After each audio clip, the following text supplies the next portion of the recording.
I'm Steve Lascalzo, and this is The Way.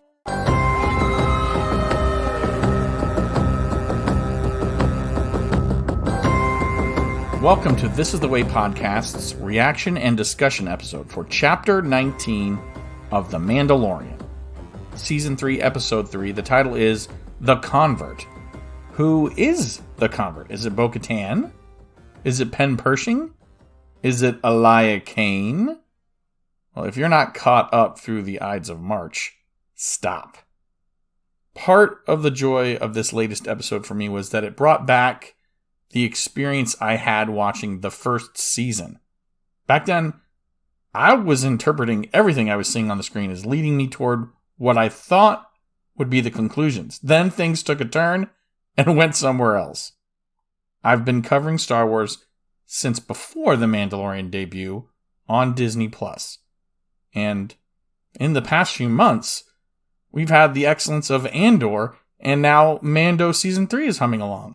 Star Wars of late has been very, very good. This is the way.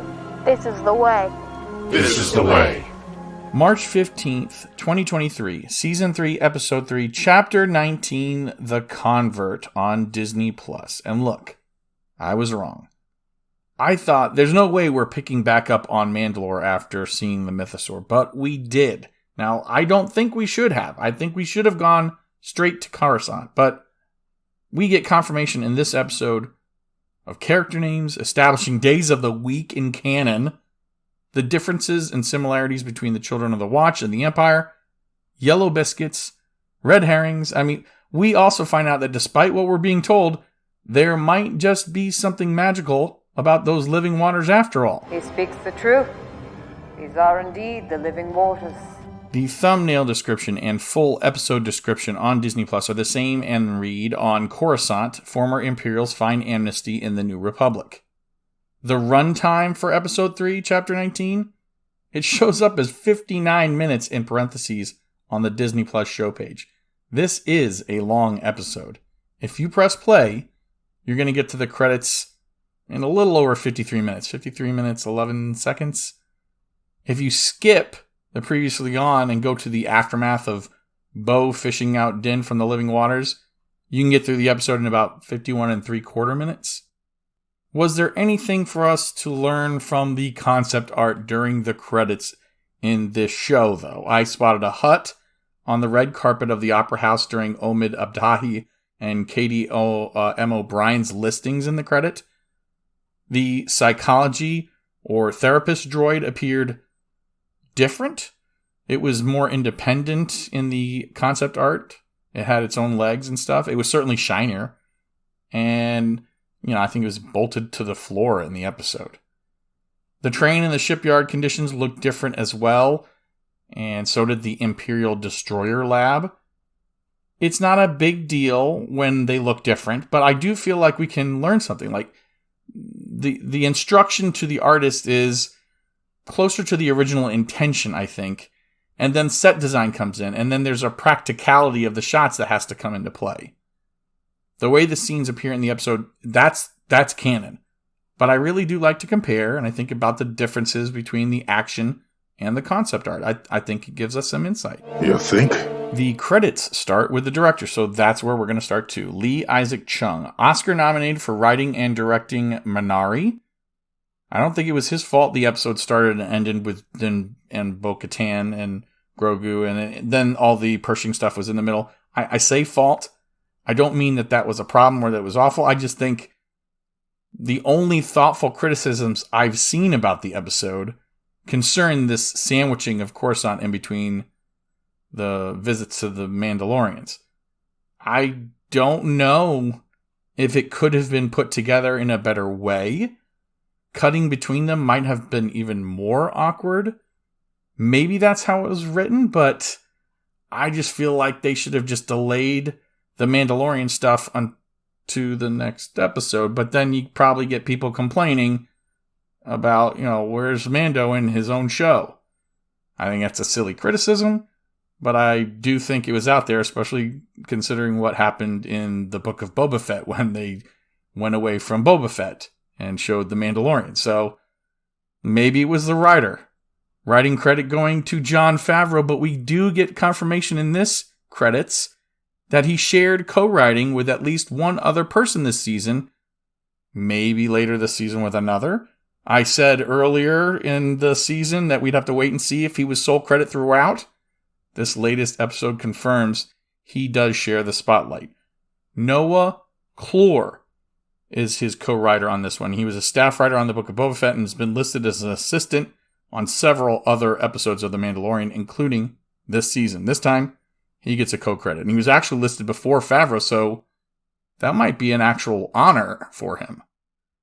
Director of photography is Dean Cundey, returning after handing over the job last week to someone else. I mentioned it before. He's a legend. He's worked on Back to the Future series, the Halloween movies, Jurassic Park, and many more. And in this episode, he actually got to take a turn in front of the camera as well. He performs as the magician in Monument Plaza. I don't go through all of the crew, but I do have one more to mention because, like Cundey, he gets to step from production into the acting realm. Dylan Furshine has edited the majority of episodes for The Mandalorian, and in this one, he got to voice the taxi droid. I do like it when people working hard behind the scenes get to step into a different role. Maybe that's their reward. Speaking of the credited cast, nobody here gives their real name. Pedro Pascal is the Mandalorian, but Brendan Wayne and Lateef Crowder seem to have earned their permanent place in the co-starring list, and they appear over the concept art for a third straight episode, and maybe for the whole season. Bo-Katan Kryze is played by Katie Sackhoff, and she's been quite chatty lately, hasn't she? The insight on Twitter and Instagram and YouTube, it's welcome, but she does seem to be indicating character motivations and maybe some creative directions to her that I haven't expected. If you're wondering what I'm talking about, you can find plenty of interviews with her lately, if you're not sure what I'm talking about. Omid Abtahi knocks it out of the park with his Carol Burnett ear-pulling performance of Dr. Penn Pershing. His character is someone I think figures heavily in the plot of the sequel trilogy of movies, even though we don't hear of him there, and actually we never heard of him until The Mandalorian's debut. The background he gives about himself certainly has fit with his portrayal since that first episode, so he's very consistent as a character.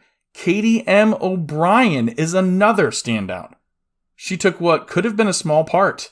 No actors, no small parts, just small actors. Well, she had a part in the second season as one of Moff Gideon's communications officers. She parlayed it into a return for the character of Elia Kane, Officer G68, I think. I saw she was also in the recent Ant-Man and the Wasp Quantumania as Jentora. Also, she was in 3 episodes of Agents of S.H.I.E.L.D. Kimball, you interested in a promotion? Absolutely. Yeah, you know how I like to list those people, even though it wasn't like my favorite show or anything. I just always love those connections. There were 4 actors listed as aristocrats in that post-TED Talk scene with Pershing. Number 1 was Valerie Pettiford, and she appeared in 1 episode each of The West Wing and The X-Files. Many more, but those are the ones I noticed. Number 2, the one who can't tell the Republic from the Empire or the New Republic, that was Stephen Kieran. Done a ton of voice work for TV, movies, and is a video game voice for the Sims series of games. And if you played those games, you know the nonsense words, like he's one of those voices. Number 3 was Norwood Cheek. Does some directing. I think I found out how he got the acting gig here, though. He's a friend of Peyton Reed, who directed for The Mandalorian last season, as well as the Ant-Man series of movies for Marvel. That's Peyton Reed, not Norwood Cheek, the actor. Peyton Reed, though, probably got him the job. I mean, it helps to have friends like that, right? And I think Cheek may have been the Mon Cala in that group of aristocrats. Number 4, Vianne Cox. I recognize her from You've Got Mail. She was the lady who was upset that the bookstore might close. And also, she's Toby from Pendant Publishing on Seinfeld. You know, the one who loses a toe and then Kramer finds it? Well, it's a valuable appendage. There are 3 amnesty officers listed. M40 is Matthew Bellows. He's been grinding out a living in Hollywood, but he does have a connection to Disney as having been a Kree accuser in Captain Marvel. G27 is James Chen. Lots of work on cop dramas and a Marvel connection with work on The Amazing Spider-Man as a police officer and a role on Iron Fist as Sam. M34 was Max Fowler. The lab tech was Danny Jacobs, and he's done voice work for Lego Star Wars projects and a lot of other shows and games. The parole droid was voiced by Regina Hermosillo out of the art department. She gets her first voice acting work after a season's worth of work coordinating the sets for The Mandalorian, and she's worked on The Good Place, American Crime Story, This Is Us, Happy Endings, and Castle, to name a few. Speaking of Castle, Sunkrish Bala played Vikram Singh on that show, Castle, and he is the Amnesty Affairs Commissioner in this episode. The guy that tells Elia Kane she's a success story. And Tate Fletcher is once again in the suit as Paz Vizsla, even though I'm pretty sure Jon Favreau is still voicing the character. One more note. Last episode, I mentioned the Rodian customer was played by Dawn Dinninger, who works in costuming and all these other aspects of the production. She was fond of playing Rodians, I think, because she was also the Rodian mom in the Book of Boba Fett. That episode, the Rodian had a little girl played by Arden Breyer Voiles, and she was back playing a Rodian little girl in this episode. I was wondering where it was. Well, she was a spectator of the magician played by Dean Cundy. I don't know if that means it's the same little Rodian girl, because I didn't see Dawn Dinninger credited here, but there was a mother or another Rodian. So if this is the same one Din Djarin saw on the transport, I mean, I think if they use the same little girl in the suit, right, that may be their intention. So how about that? The Rodian mother and daughter are getting around the universe. Okay, so when you press play, the previously on segment starts, and we see the client talking about Dr. Pershing. The line picked. This is Dr. Pershing. His enthusiasm outweighs his discretion. Well, if you've already seen the episode, that line is very appropriate, I think. Curiously, Katie M. O'Brien's character is seen next, and she was listed in Chapter 14 only as comms officer. Now, she gets a name and probably some side gigs at conventions signing autographs for the rest of her life. She did have speaking parts already in those Season 2 episodes, but now she's back. She was apparently captured by the New Republic, and wow, does she deliver. Not only was I fooled by her performance, I'm still not sure what I saw. Next, in Previously On, was Din Djarin, again reminding us his trip last episode means he is redeemed. Then Bo-Katan says there's nothing magic about the mines of Mandalore, but I disagree there, Miss Kryze. I think there's something special, and maybe it's not magic or the Force or anything, but there's something to that water, isn't there? We see the entrance to the Chamber of the Living Water, see the plaque, hear her reading it, see Din reciting the creed, see him disappear, Bo-Katan saves him, she sees the mythosaur, pulls him out of the water.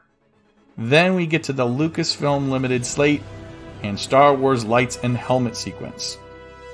Then we are right back in the mines. Moments after the action stopped in the last episode, in fact. And I admit, I was a little disappointed, but that's probably because I was wrong, because I thought, no, we're not going to pick back up there. We're going to go to, one of the core worlds and see a little bit of the Imperial officers or see Carson Teva or something.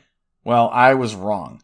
Not completely, right? We do go there, but I said there's no way we pick back up in the mines. Well, the big takeaway for me out of this scene was that either Bo-Katan wasn't sure she really saw what she saw and has been thinking about it while Din Djarin was unconscious, or maybe she wants to figure out if she can use this information at the right time rather than having it spoiled by someone else knowing that.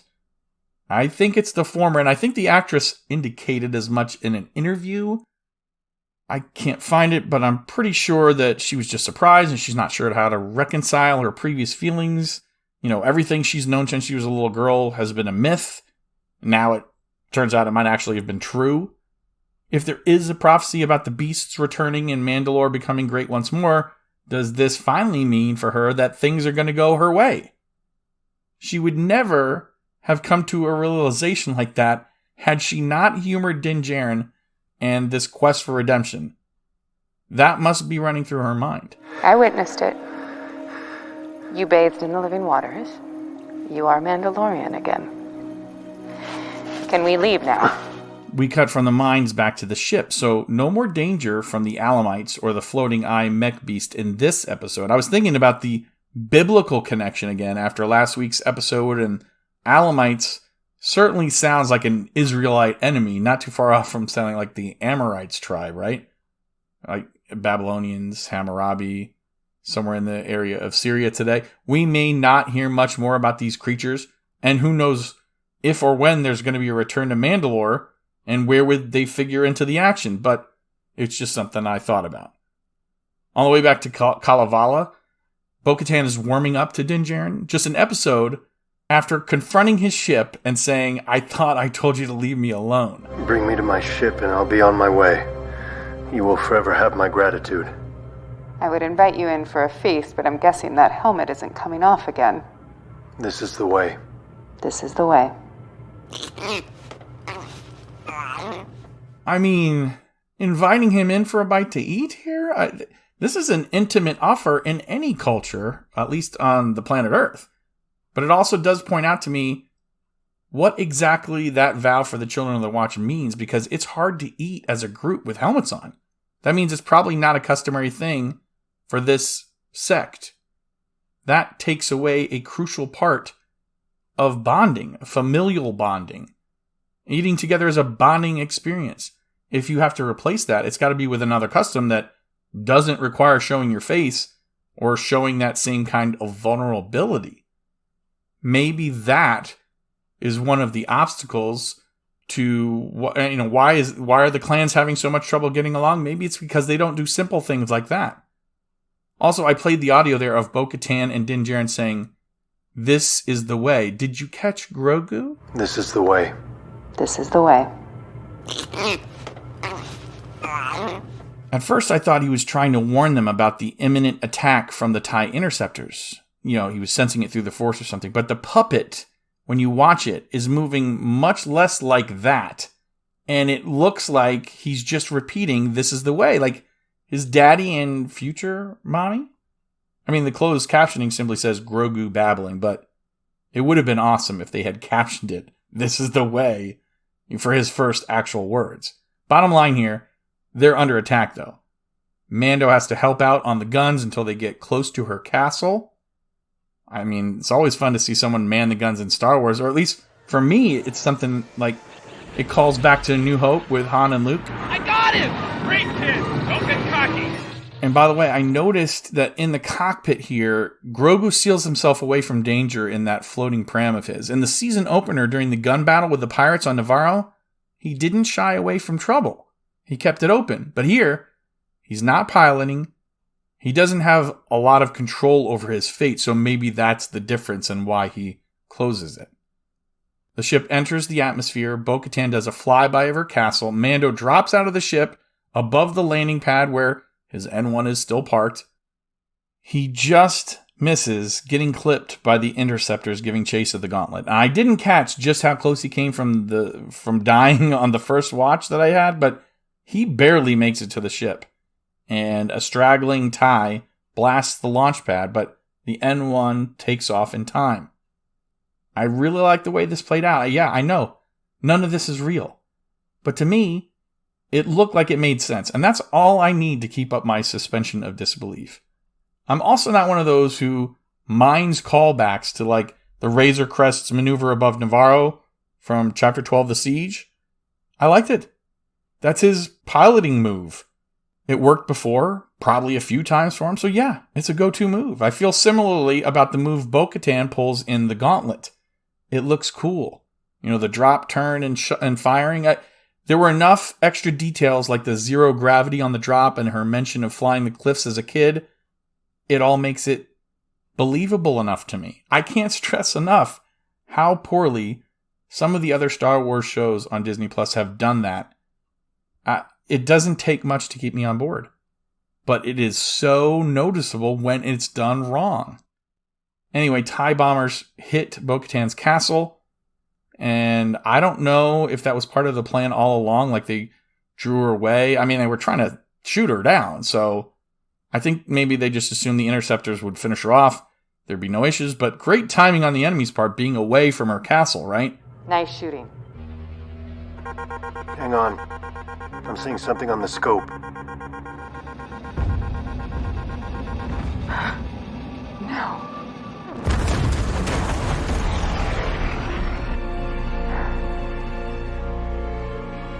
Those mudscuffers bombed my home. She's understandably mad, but she's not inconsolable or out of control. She pursues and destroys one of the TIE bombers, but Din Djarin is able to reason with her and the reinforcements that are coming in. She follows him to escape to lightspeed. I thought maybe they were heading to Coruscant to report this.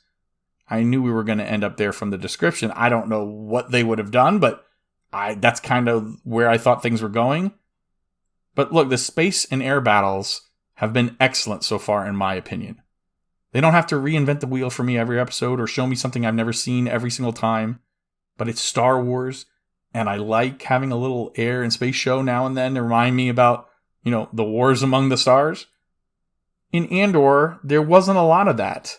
It was still a great show, but, think about it. When Luthen busts out those moves against the Cantwell-class arrestor cruiser above Segramilo, it was a real big highlight. I mean, that got a lot of people talking.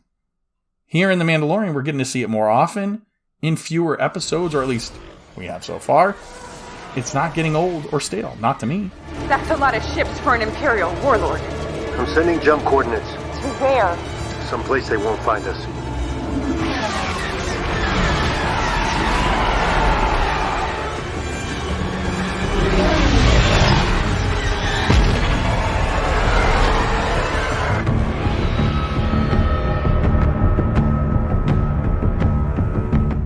They go to hyperspace and the title screen appears. We do not find out where Din and Bo and Grogu and R4 or R5-D4 have gone yet.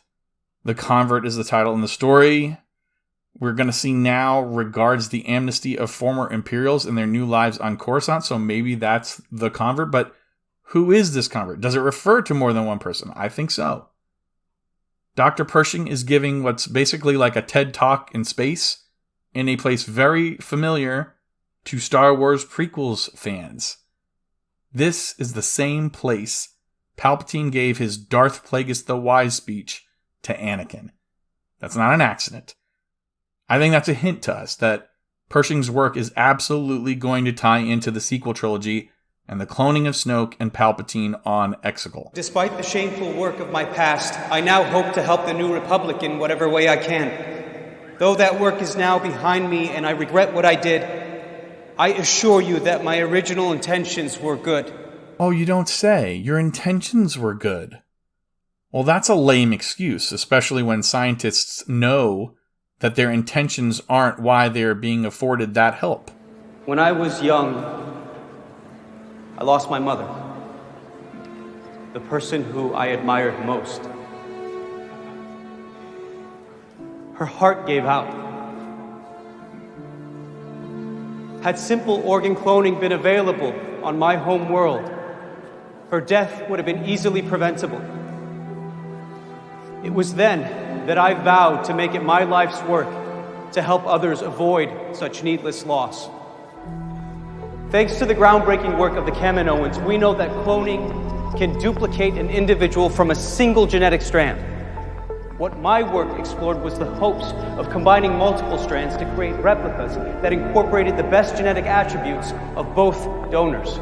Pershing goes to the tearjerker too, using his mom's death. Now maybe that's sincere, but I don't know, he's got this ear pull. Is it a tell? Is it a sign he's lying? Or is he truly accessing his pain from his past? I wonder if giving this talk is a condition or part of the rehabilitation process. Like, come see another Imperial, bend the knee. And then he gets to go and live in amnesty housing or something. I don't know. Moff Gideon's communications officer was watching in the audience. I don't blame you if you didn't recognize her immediately, but she was the one from last season that reported the tracker was in place that allowed Grogu's capture in the tragedy. And I mean, she was in the previously on, so if you're watching that, you probably followed along there. She doesn't track Pershing down immediately after the speech, though. Instead, Pershing runs into the liberals in the lobby, a bunch of aristocrats congratulating themselves at their tolerance and the amnesty of the former Imperials that probably helped them get richer. It's a solid reminder that the New Republic is going to fail against the First Order, and Leia's warnings are going to fall on deaf ears. Pershing is driven home by a taxi droid. He's alone, and he's going to his halfway house, I guess. I didn't see a lot of guards there. Pershing runs into some former officers drinking in the commons, and there's the comms officer. This is G27, M40, G68. Doctor. Everything all right? I didn't expect to see anyone from Moff Gideon's ship here. Rather than Gideon being famous, he's infamous, even around other Imperials. What does that mean, infamous? Oh, infamous is when you're more than famous. Wow, the infamous? Infamous? You see what I did there? It's a sweater! Infamous? It means murderous, evil, all like you said. Okay, back to Star Wars. In this scene, the seeds of doubt are being planted. I'm already skeptical about the rehabilitation program. As the scene played on, I doubted the sincerity of the male officers Pershing met less. Pershing seemed to me to be embarrassed and uncomfortable because of his personal weakness. And I think that's based on the prior appearances of him in the series. That's what I'm basing it on. I was highly skeptical, however, and even more so as the scene played out, of comms officer G68. First, we know she just went to the show, right? Now she's waiting here. She got there before him, but not with friends, because they didn't yet know she worked for Gideon, and we saw she didn't go with them. It's as if she rushed home to wait for him. Then, like Pershing was invited to join the drinking group, she got invited too. Her dialogue feels a little bit more forced, or it feels like she's trying to recite lines from Rehab or be convincing, which is not truthful. I try not to think about him anymore. Thanks to the rehabilitation program, I can contribute to the New Republic. Just like you. Just like all of us. Long live the New Republic. Long live the New Republic. Long live the New Republic. A great job by Miss O'Brien. Great performance. And the score went from ominous when she was introduced to more hopeful and light by the toast. But I feel like this was a scene designed to make us question the effectiveness of the reintegration. There's a great moment where G27 asks, "What do you miss most?" to Pershing. And I think Pershing wonders, is this a trick? What do you miss, L52? Miss? From before. No, I'm glad that the Empire is... Oh, not like that. Of course, good riddance. I mean more like the everyday stuff, like the food. Nothing? So here he was on guard, but he kind of lets his guard down. And this is when he tells the group about the yellow travel biscuits, and G68, I think, makes a mental note. But it also tells us he's not initially trusting of these other former Imperials. G68 also surprises the group, telling them she preferred the red ones, but... Gotta say, though, I like the red ones. The lie detector test determined that was a lie. We'll see that later, of course. We cut to Pershing in his amnesty housing apartment, and you'd assume, maybe this would have been a different night, because there's no way it would be that easy for someone to get those cookies so quickly. But it is absolutely the same night. First, Pershing is listening to facts about Coruscant, and remember, he just has been transferred, and G68, she had to have connections to get these biscuits that quickly. She surely didn't just go on an adventure that evening and then come back from the shipyards. By the way, we hear from the tablet Pershing is using that Coruscant is considered an ecumenopolis, a city spanning the entire planet.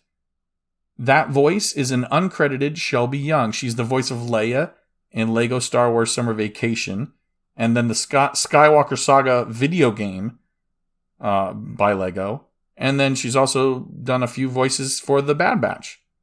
Great job. Pershing gets an Imperial crate full of his yellow biscuits at his doorstep. And at this point, he wasn't sure who dropped them off. But I do have the feeling that he has a suspicion of who might. Good morning, L52. Happy Benduday. The office space he works at is much less rigid than the one we saw in Andor. Maybe a lot has changed in 20 years or so, but the place feels less formal. The fact that work is piling up doesn't seem like that would have been something acceptable in the days of the Empire. The data tapes come in many different looks, right, in Star Wars. It's clear we see ones that do look like the first and most famous data tape that we saw in Star Wars, the one from A New Hope that Leia puts into R2-D2, and then later again, we saw that one in Rogue One handed through the door. And so how did I know the biscuits got there the same night? Well, if you were listening, the supervisor told Pershing, I saw your talk last night. I think that's the only reason he came over, because we see him get bumped into by a droid that's delivering tapes. So I think he was just coming by to chat with this quasi-celebrity in his cubicle group, I guess. Or maybe it's just a sign of the inefficiency of this new workforce. Benduday as well. That's a day of the week in Star Wars that comes from a magazine, Build the Millennium Falcon, released by DeAgostini Press in 2016. You would build the Falcon step by step, issue by issue, with parts either provided for you or you were shown how to design it, and there were factoids about the galaxy included in those magazines. You can find an ad for this on YouTube if you search for it. Well, one of those notes is now canon. It was where they were speaking of days of the week. It's a 5-day week, not 7 days. There is a Sunday, and I know that because it's called Prime Day after the sun at the heart of the Coruscant system. There's a Monday, or Moon Day, but it's called Centax Day, and that's after Coruscant's primary moon, Centax.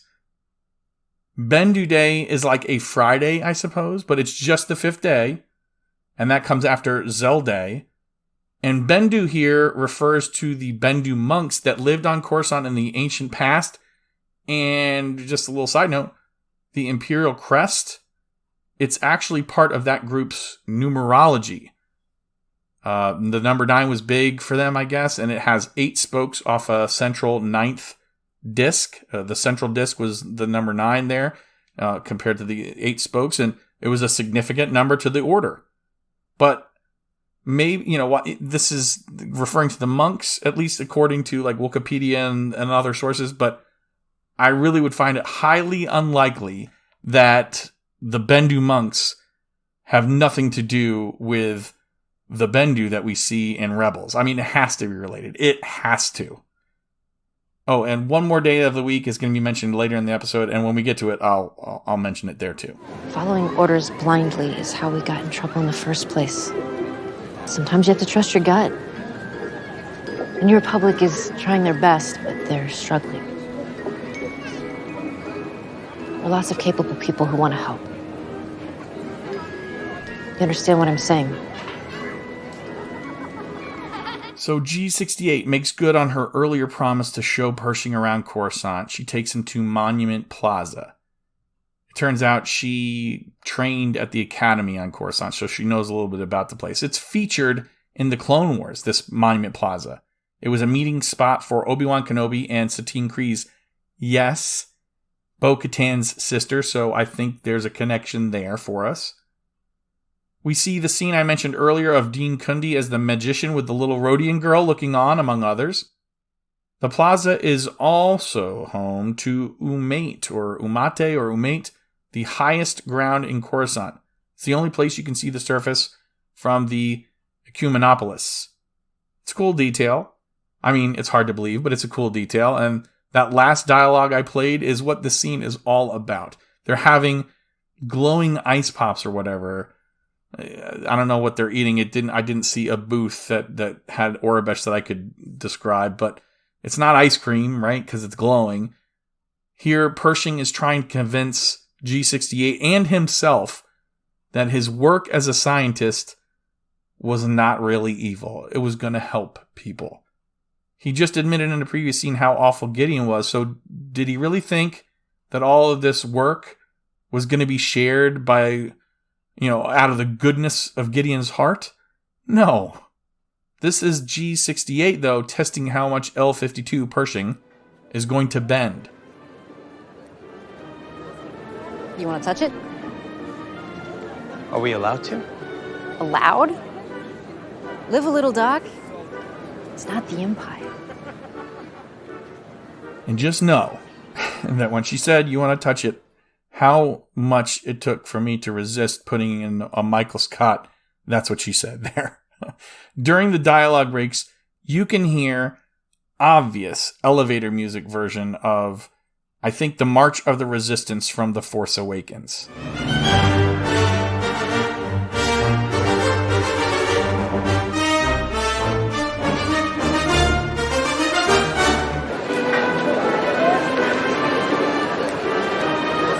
It's unmistakable. I've already seen YouTube headlines or titles with it on there. I guess it's diegetic too. That means the music is not just something that we hear. It's being heard by the patrons in that plaza.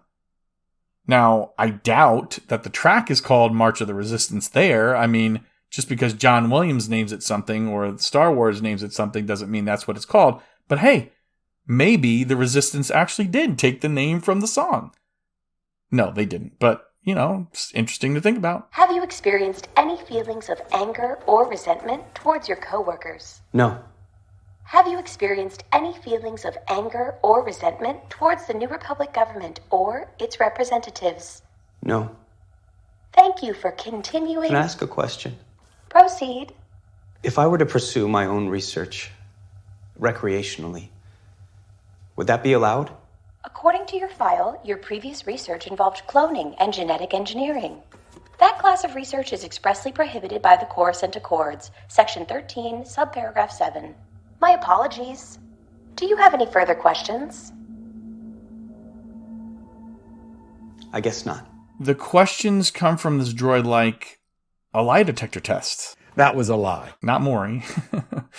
There's no incentive for Pershing to answer yes, even if that was the truth. In fact, when he's told no, he figures, hey, I know better. From this scene, we see he finds G68 to tell her, I'm ready to disobey.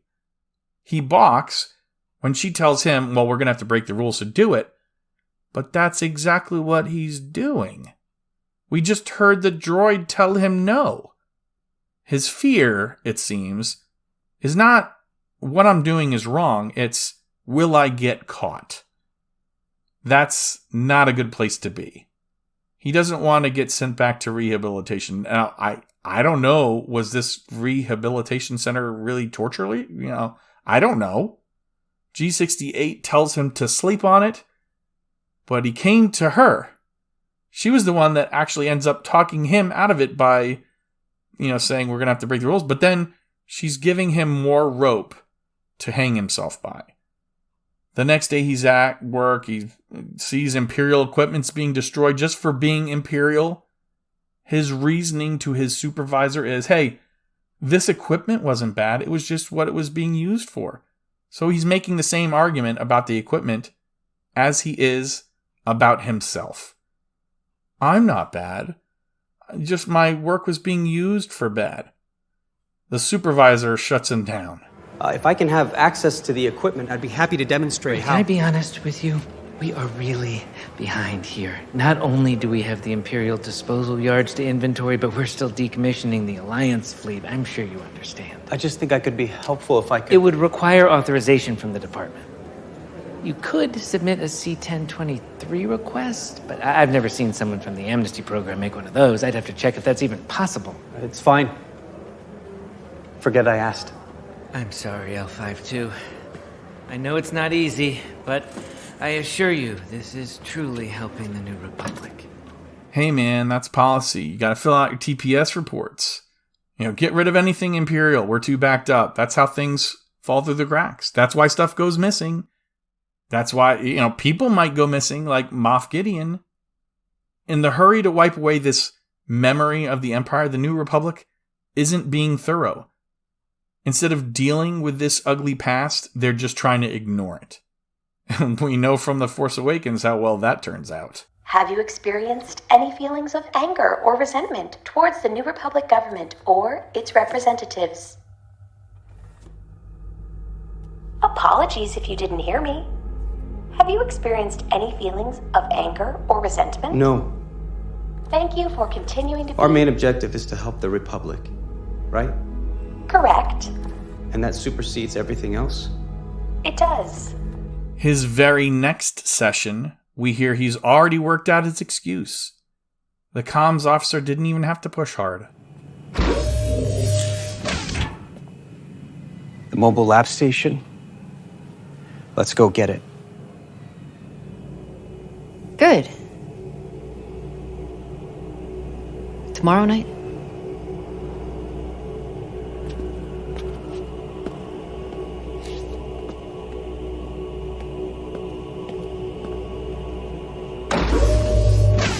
Did you hear that low chant? I wonder where we've heard something like that before.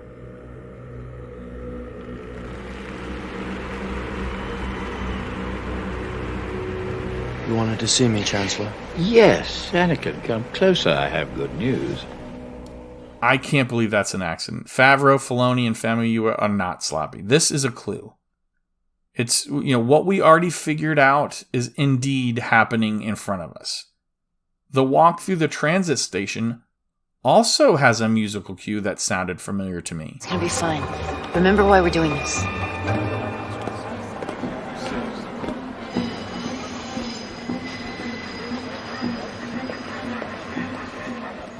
It's not identical, but it does remind me of episode 6 on Endor. Come on, sit down. I promise I won't hurt you. Now come here. No. All right. You want something to eat?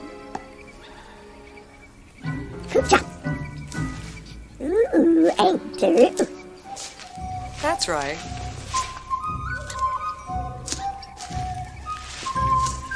Come on.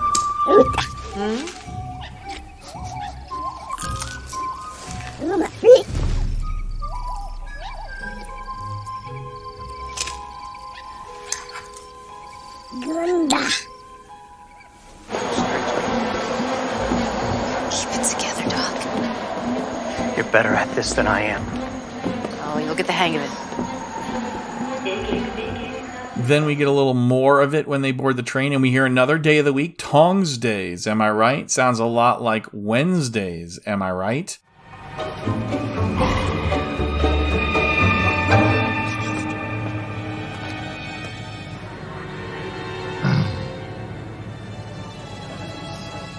Tongs Days, am I right?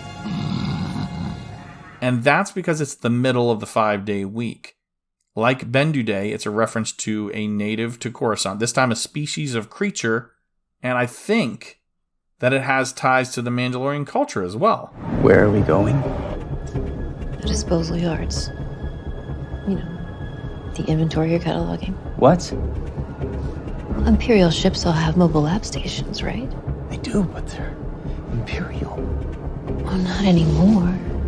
We don't see L-52 and G-68 talk about his work on screen, but I think it's a safe bet to assume that they have at some point. It's not what she says as much as how she presents it to him that set off an alarm in my head. She's playing this part of the devil on the shoulder, right? Make no mistake, he is a willing participant. Ticket checker droids enter the cab and they've skipped parole, so to speak, so they didn't buy a ticket to the disposal yards. They probably couldn't. They basically jumped the turnstile, or in this case, they held it open with a foot. Now, that system wasn't built by Imperials, right? That's for sure. It would have probably shut on their foot anyways, but it probably law predates them. Might even date back to the Old Republic. I mean, they're on a train, right? I mean, there's other forms of transportation that seem much, to make much more sense. The electric binders between the cars, it's a Star Wars-y touch, as is when the droid controls the walkway by pushing buttons on its chest. But when they jump to the next car, this is not a subtle metaphor. This is why we're having this scene. You know, she's having him take little leaps of faith. Same with the leap from the train. I mean, now that actually felt like a tad too much. I mean, I get that they fall onto padding, and it could have been set up by her, and this could have been part of the plan all along, but look, jumping from a fast-moving train like that, it was just a little too much. It was a little too much for me, a little much for non-Jedi, I think. Sorry I never introduced myself. You don't have to apologize. That's not how things were back then. No. Now it is. Elijah Kane, communications officer. Dr. Penn Pershing, scientist. Nice to meet you, Dr. Pershing. They get into a destroyer, and we know now for sure that she's a liar. I mean, she knew exactly who he was. She didn't forget either. He was part of the mission that she got captured on. That'd be burned into her brain. Remember the shuttle where Din Djarin and Cara Dune boarded it after Boba Fett rendered it inoperable in the chapter 16? I mean, she knew. This is perfect. Only take what I need. So I'll go into the scrap heap. While I was collecting clips, I think I realized just how much they're hitting this home. Pershing's not rehabilitated. He wasn't just a good guy that was being used. I'll only take what I need. His priority isn't even science. He just wanted to be part of something big, and the Empire enabled him. I remember the first time I was in a place like this. I couldn't believe I'd made it. My mother was a doctor in the town where I grew up. I would spend days in her office dreaming of a lab like this. But to actually be in one... You always knew what you wanted to do. As far back as I can remember. What about you? What did you want to be when you grew up? I didn't really have a chance to think about it. The conversation gets cut short, and I really want to know, was Elijah Kane taken as a young child? Now, I know the Jedi did that, but she's no Jedi for sure. The First Order does that later, but this is before that. Also, when Pershing asks that question of her, she steps back, and Kane's face is covered in darkness, and that was on purpose as well. Something dark happened to her in her past. And by the way, did you see the actress responded to my question on Twitter?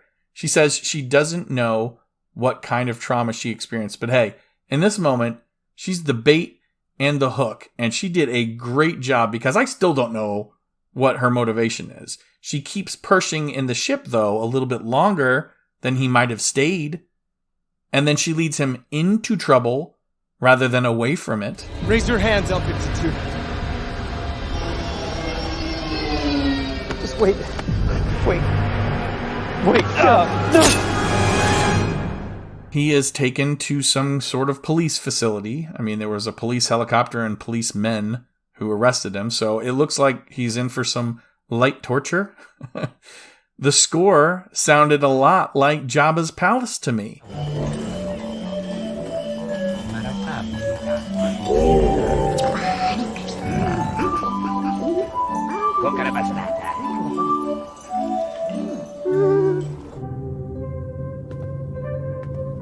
Good morning, Doctor. Listen, I can explain. I wasn't trying to... No need.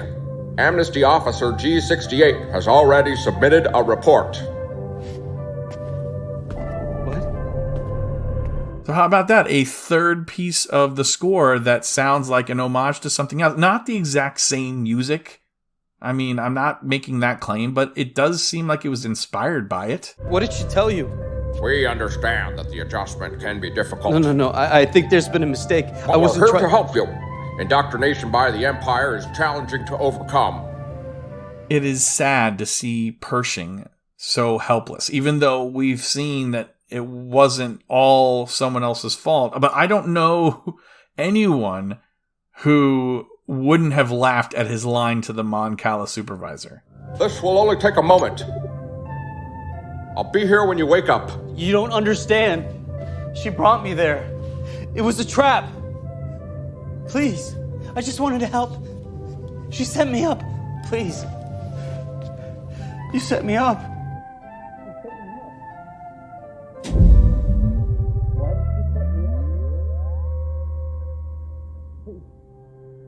I mean, that wasn't just a wink and a nod. That was like, on display for everyone to hear. He tries to explain his case, but the "why did you set me up?" that line, that affected me the most, I think. Like, why did you set me up? Why did you do this? He feels like it was all her, but we have seen the whole episode how little she had to actually try. Kane stays during the procedure. She asks to stay, and she's granted that trust by the supervisor, but this 602 Mitigator looks to Pershing like a mind flayer. And we've heard how horrible that mind flayer torture was. To me, I always wondered, what were they doing to Han in Empire Strikes Back? What exactly was Vader doing to his daughter's boyfriend on Bespin?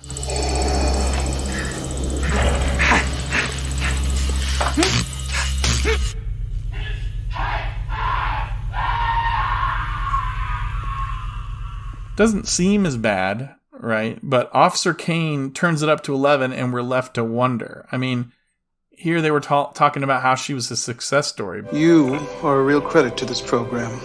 It's nice to know that for every failure, there's a success like you.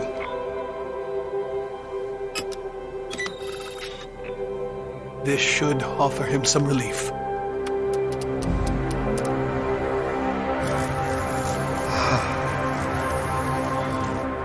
Shall we? Do you mind if I stay?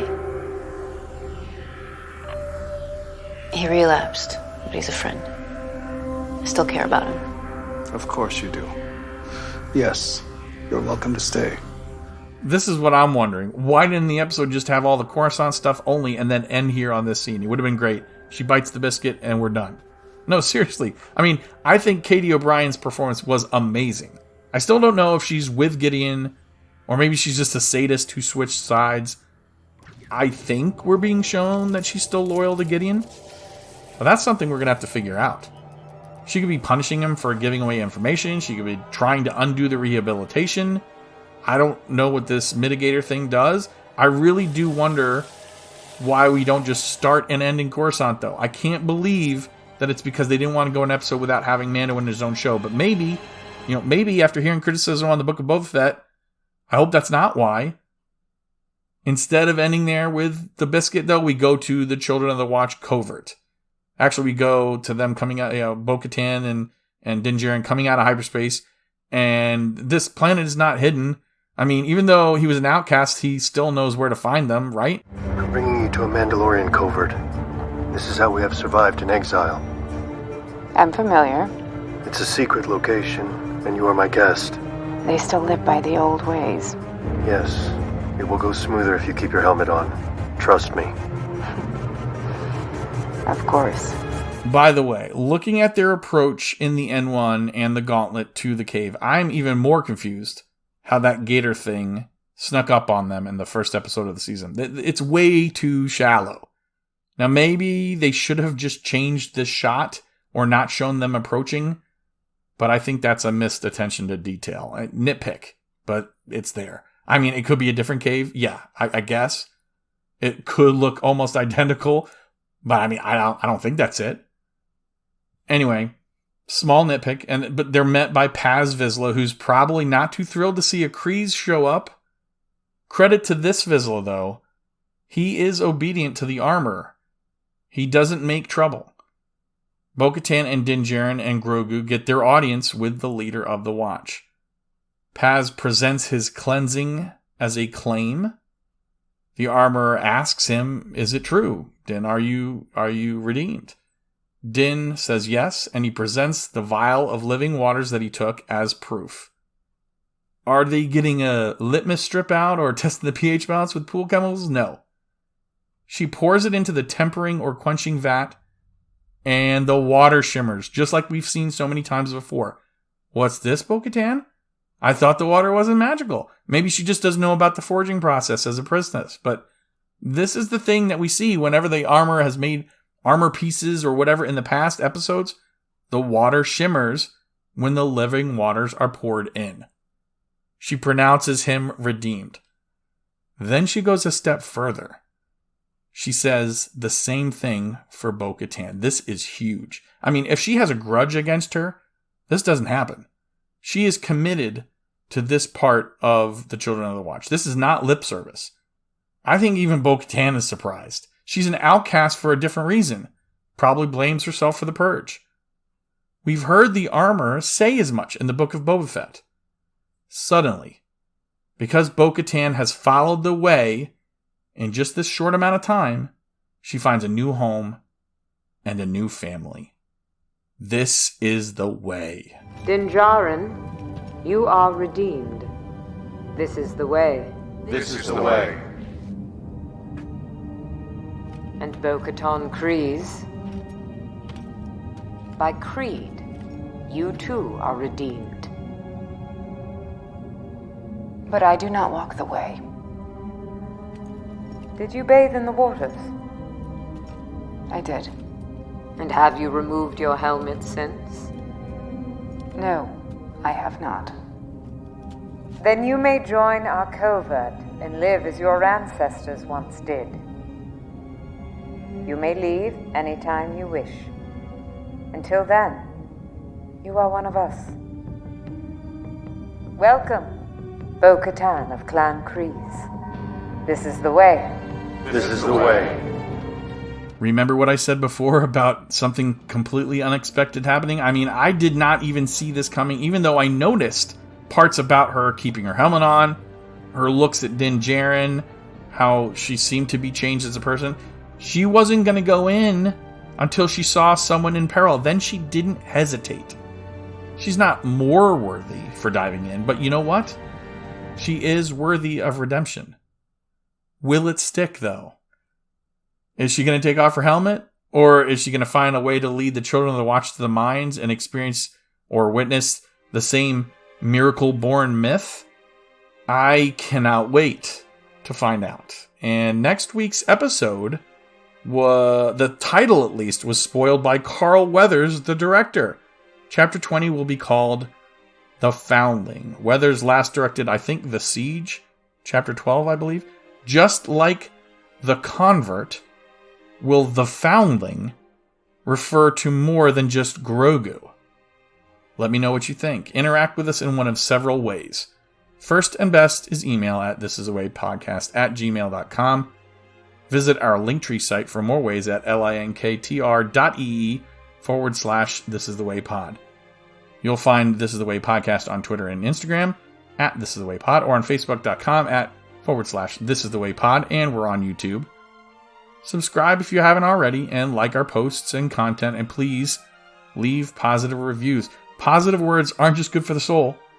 There's always someone who's going to ruin a rating by giving it a 1, even if it's not terrible. And the 5s have to balance those out. I wish people would just rate accurately, but the algorithms don't care. They don't take that into account. And I wish I didn't have to ask you. But I'm trying to grow this community, and that's how it's done on the internet these days. Thank you for joining me for This Is The Way Podcast's reaction and discussion of The Convert, Season 3, Episode 3, Chapter 19 of The Mandalorian. I'm your host, Steve Lascalzo, and this is The Way. May the Force be with you, always.